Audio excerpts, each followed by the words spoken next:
Olá pessoal, vou explicar para vocês aqui nesse vídeo sobre o Simple Future. O Simple Future, ele serve para expressar situações que acontecerão no futuro. E esse emprego está vinculado ao uso da palavra will ou going to. Então vamos entender a diferença dessas duas formas. Para usar o will, nós utilizamos a seguinte estrutura: sujeito, depois o will. O will aqui não tem tradução, tá? Ele serve para transformar o verbo que vai acompanhá-lo. Então, o verbo na frente dele fica no infinitivo sem o to. E em seguida vem o complemento ou o restante da frase. No exemplo aqui, ó, I will visit my friend. Eu visitarei meu amigo. He'll practice guitar later. Ele praticará violão mais tarde. Então, percebam que a tradução para o português é bem diferente do emprego do tempo verbal em inglês. No nosso idioma, nós conjugamos o verbo no futuro. Todas as formas de futuro, dependendo do sujeito que acompanha, nós alteramos as terminações do verbo. Então, fica visitarei, visitarão, visitaremos, visitará, praticará, praticaremos. Então, toda a terminação muda de acordo com o pronome que acompanha esse verbo, né? Com qual esse verbo está sendo conjugado. Em inglês, nesse caso, nós só precisamos adicionar o will, deixando o verbo no infinitivo. Então, é só isso que se faz para deixar o verbo no futuro em inglês. Mais nada. Também podemos, em vez de utilizar o will, utilizar a forma contraída, que é a forma mais curtinha, que é com o apóstrofo LL. Lembrando que o will pode ser utilizado para todas as pessoas, todos os pronomes. Eu, tu, ele, nós, vós, eles. Simple Future na forma negativa. Basta acrescentar o not depois do will. Ou utilizar a forma contraída, o won't. Então, no exemplo, I will not talk to him again. Eu não falarei com ele novamente. We won't be here for your birthday. Nós não estaremos aqui para o seu aniversário. Então, tanto faz utilizar o will not ou o won't. Na forma interrogativa, basta ficar atento à estrutura da frase, porque haverá aqui, nesse caso, uma inversão. A ordem vai ser trocada. Então, nós vimos, então, que na forma afirmativa, primeiro vinha o sujeito, depois o will, depois o verbo. Na interrogativa, é o contrário. Primeiro vem o will, depois o sujeito. E aí segue a ordem normal, o verbo e o complemento. Então, no exemplo, will she be here for my graduation? Ela estará aqui para a minha formatura? E na outra frase, won't you come with me? Você não virá comigo? E quando utilizamos o going to? O going to é utilizado para um futuro que a gente diz que é um futuro planejado, que nós já pensamos, já esperávamos. Então, é um futuro específico, que indica algo que acontecerá provavelmente num futuro próximo, ou que já se espera que acontecerá.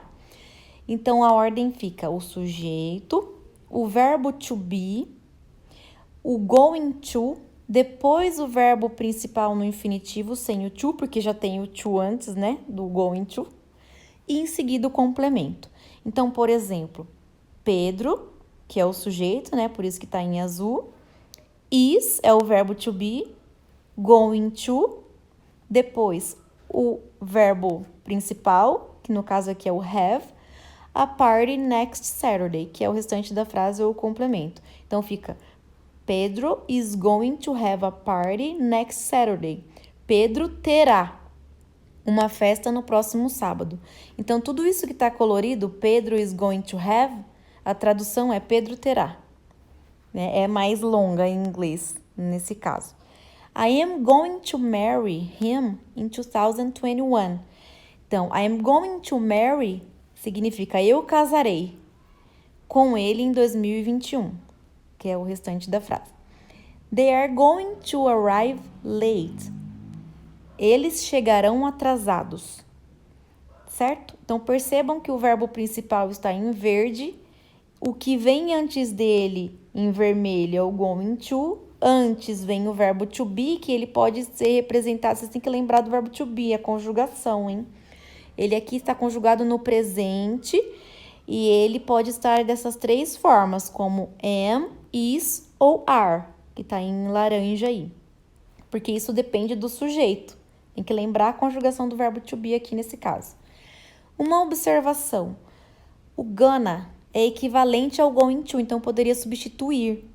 Em vez de usar going to, usar gonna.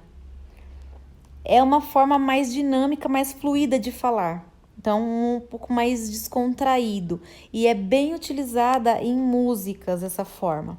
Então, por exemplo, em vez de falar they are going to arrive late, eu posso fazer a contração do verbo to be ali junto com o they, que é o there, né? Em vez de falar they are.